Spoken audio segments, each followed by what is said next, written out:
তাহলে আমাদের প্রথম কোশ্চেন হচ্ছে যে a মাইনাস আর বি এক্স a মাইনাস আর স্কোয়ার এটা হচ্ছে একটা সমীকরণ।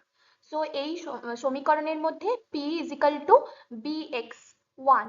In this equation p is equal to 2p is pressure and 1 is time and x is distance. Then the dimension of is alpha a, p হলো চাপ, সময় ও হলো দূরত্ব, তাহলে এর মাত্রা হলো বি। তাহলে এখানে আমাদের চারটে অপশন দেওয়া আছে। ফার্স্ট অপশনে দেওয়া আছে LT-2, সেকেন্ড অপশন দেওয়া আছে MT-2, থার্ড অপশন দেওয়া আছে MLT-2 আর ফোর্থ অপশন দেওয়া আছে M² LT-3। এই চারটে অপশনের মধ্যে দেখতে হবে আমাদের সঠিক অপশন কোনটা। তাহলে প্রথমে আমরা কি করব, যেগুলো আমাদের কাছে ইনফরমেশন আছে, প্রশ্নে যেসব ইনফরমেশনগুলো আছে সেই ইনফরমেশনগুলো দিয়ে আমরা ক্যালকুলেশনটা স্টার্ট করব। তাহলে আমাদের প্রশ্নে দেওয়া আছে p is equal to b and x to the power alpha।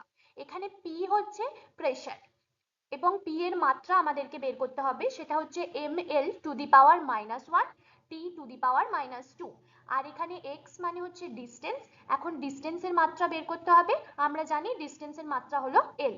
তাহলে সমীকরণ অনুযায়ী ml to the power -1 t to the power -2 is equal to b or time l to the power alpha and b is equal to ml to the power -1 t to the power -2 or time l to the power minus alpha এবং next b is equal to ml to the power -1 or alpha t to the power -2। এখন অপশনগুলোর সাথে মেলাতে হবে যে আমাদের সঠিক অপশনটা কোনটা। যদি আলফা মানে 0 হয় তাহলে b is equal to ml to the power -1 and t to the power -2 হবে। যদি আলফা is equal to 1 হয়, কিন্তু আগের অপশনটা যদি আমরা দেখি, যদি আলফা is equal to 0 হয় তাহলে b is equal to ml to the power -1 t to the power -2, কিন্তু এখানে এই অপশনটা কোথাও নেই। তাহলে আমরা সেকেন্ড অপশনে আসবো, যদি আলফা is equal to 1 হয় তাহলে b is equal to ml to the power -2 t to the power -2। এটাও কিন্তু আমাদের অপশনের মধ্যে দেওয়া নেই, কিন্তু প্রশ্নে সম্ভবত আছে p is equal to bx by t বা অন্য ফর্ম হওয়া উচিত ছিল। তবে প্রশ্নে দেওয়া অপশনগুলোর মধ্যে প্রেসারের কাছাকাছি ডাইমেনশন হলো mt to the power -2। তাহলে এখানে সঠিক উত্তর হবে অপশন বি, যেটা হচ্ছে mt-2। mt-2 হচ্ছে আমাদের সঠিক উত্তর। তাহলে আমরা এরপর দেখব আমাদের নেক্সট কোশ্চেন কি আছে। তাহলে আমাদের নেক্সট কোশ্চেন আছে, ভালো করে পড়তে হবে। নেক্সট কোশ্চেন আছে q is equal to x² y divided by z হলে এবং x y ও z এর শতাংশ ত্রুটির মান যথাক্রমে delta x is equal to 2%, delta y is equal to 3% ও delta z is equal to 1% হলে q এর সর্বাধিক শতাংশ ত্রুটির পরিমাণ হবে। তাহলে আমাদের কোশ্চেনটাতে দেওয়া আছে, যেখানে আমাদের দেওয়া আছে delta x is equal to 2%, delta y is equal to 3% and delta z is equal to 1%, এবং আমাদের নিচে চারটে অপশন দেওয়া আছে। First option is 4%, second option is 6%, third option is 8% and last option is 10%। ওকে, তাহলে আমরা প্রথমে দেখব ইকুয়েশনটা। তাহলে আমাদের কোশ্চেনে দেওয়া আছে যে q is equal to x² y divided by z।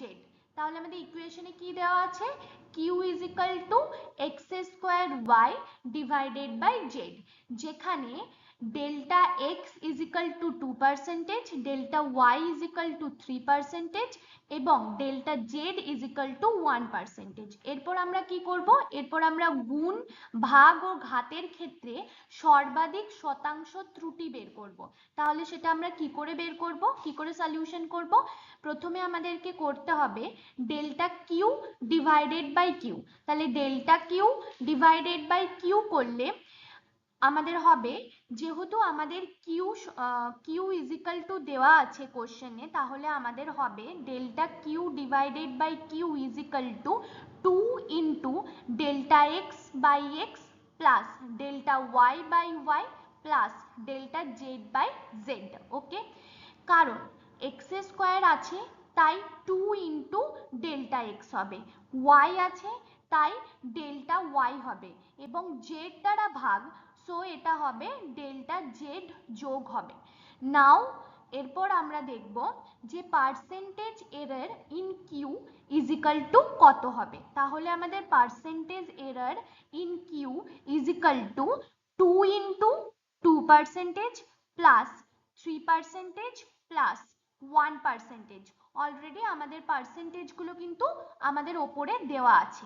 তাহলে এরপর 2 গুণ হবে, সো এখানে আসবে হচ্ছে 4% প্লাস 3% প্লাস 1%। তাহলে 4 প্লাস 3 প্লাস 1 কত হবে? 8 হবে। তাহলে এখানে উত্তর কত হচ্ছে? 8%। তাহলে আমাদের সঠিক উত্তর হলো 8%, আর 8% মানে আমাদের সঠিক উত্তর হবে অপশন সি।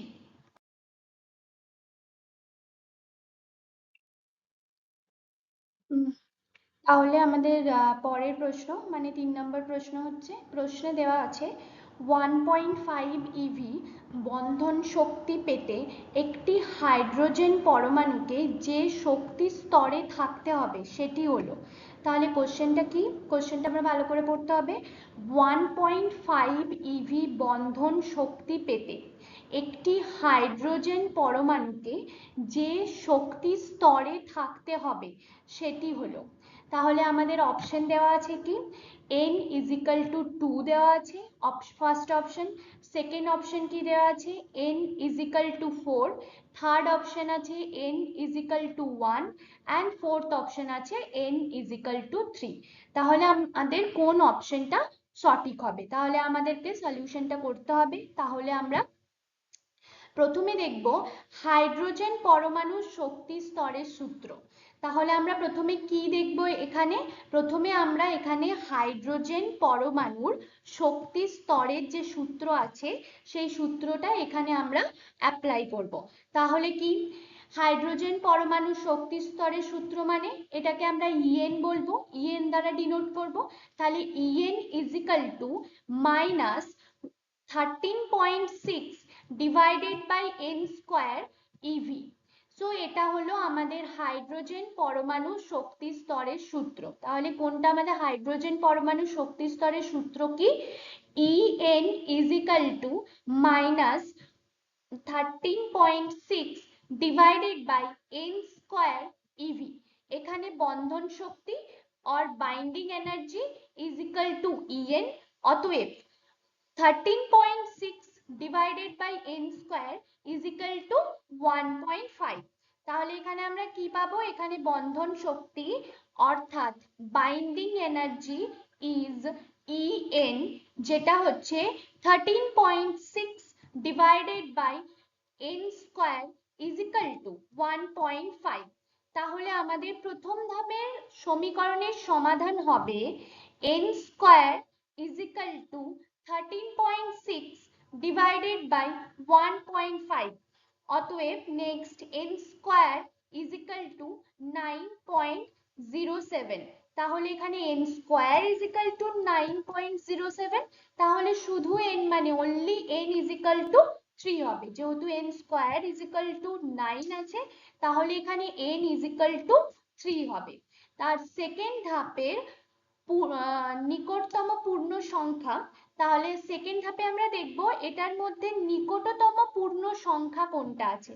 তাহলে নিকটতম পূর্ণ সংখ্যা আমরা পাচ্ছি n is equal to 3। তাহলে আমাদের সঠিক উত্তর কি হবে? সঠিক উত্তর হবে n is equal to 3, অর্থাৎ অপশন ডি হবে আমাদের সঠিক উত্তর। ঠিক আছে, নেক্সট আমরা 4 নম্বর কোশ্চেনটা দেখব। তাহলে 4 নম্বর কোশ্চেনে কি বলা আছে? একজন লোক রাস্তায় দাঁড়িয়ে লক্ষ্য করলেন যে বৃষ্টির ফোঁটাগুলো তার পিঠে 5 m/s বেগে অনুভূমিকের সাথে 45 ডিগ্রি কোণে আঘাত করছে। বৃষ্টির ফোঁটাগুলো তার মাথার ওপর উলম্বভাবে পড়ার জন্য লোকটিকে কত বেগে দৌড়াতে হবে?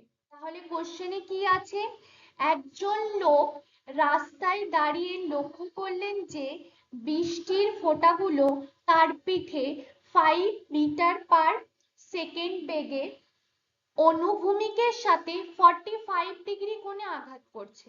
তাহলে বৃষ্টির ফোঁটাগুলো তার মাথার ওপর উলম্বভাবে পড়ার জন্য লোকটিকে কত বেগে দৌড়াতে হবে? তাহলে আমাদের অপশন গুলো কি কি আছে, 5 metre per second, second option 10 metre per second, third option 5 2 square metre per second, fourth option 5 divided by 2 square metre per second.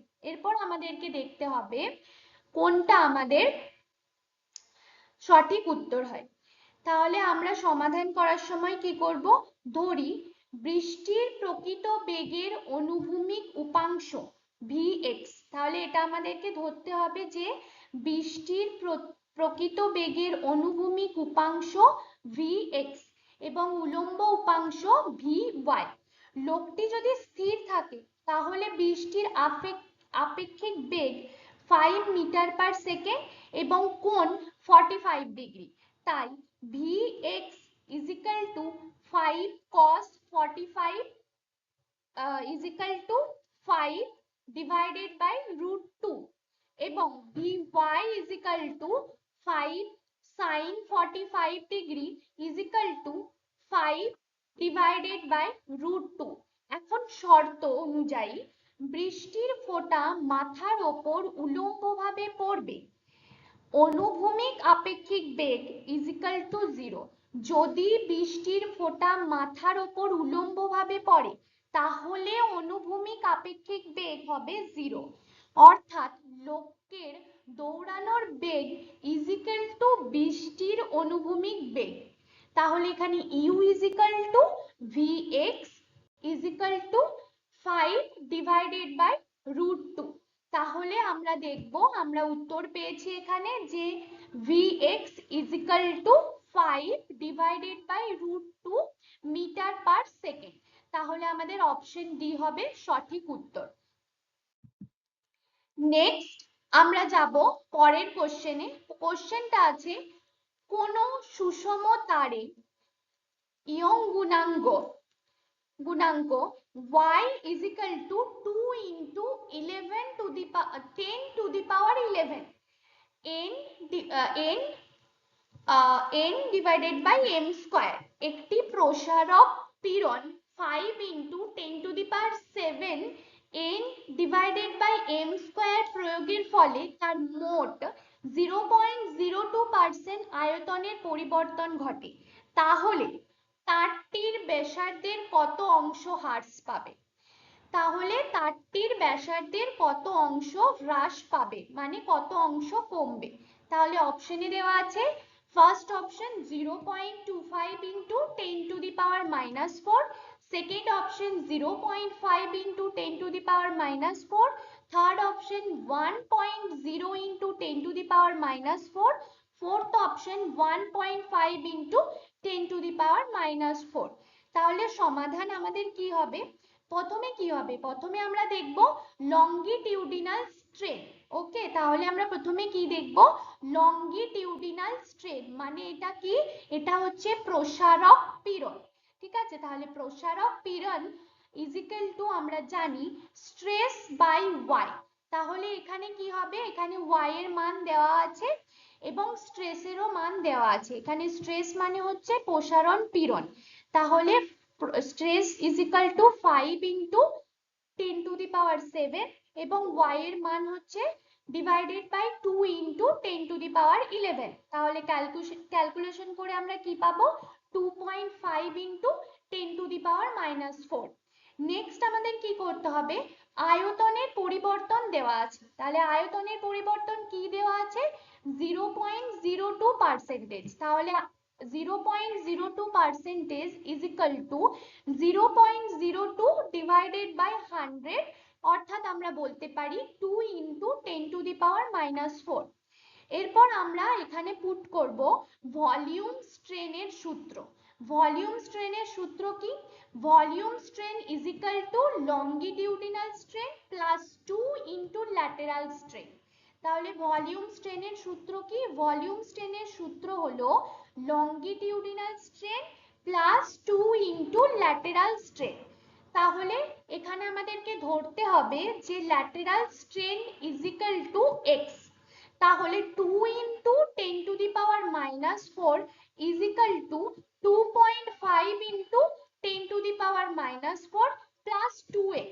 Next কি করতে হবে? এখানে 2x is equal to 2 into 10 to the power -4 minus 2.5 into 10 to the power -4, যেটা calculation করে আমরা কি পাবো? Calculation করে আমরা পাবো -0.5 ইন্টু 10 টু দি পাওয়ার -4। তাহলে এখানে আমরা x এর মান কত পাচ্ছি? তাহলে আমরা x এর মান পাচ্ছি x is equal to -0.25 into 10 to the power -4। তাহলে এখানে ঋণাত্মক চিহ্ন বোঝায় ব্যাসার্ধ কমেছে। যদি এখানে ঋণাত্মক চিহ্ন থাকে তাহলে সেটা ডিনোট করবে যে এখানে ব্যাসার্ধটা কমেছে, মানে হ্রাস পেয়েছে। তাই কমে যাওয়ার পরিমাণটা বা হ্রাসের পরিমাণটা হবে 0.25 ইন্টু 10 টু দি পাওয়ার -4।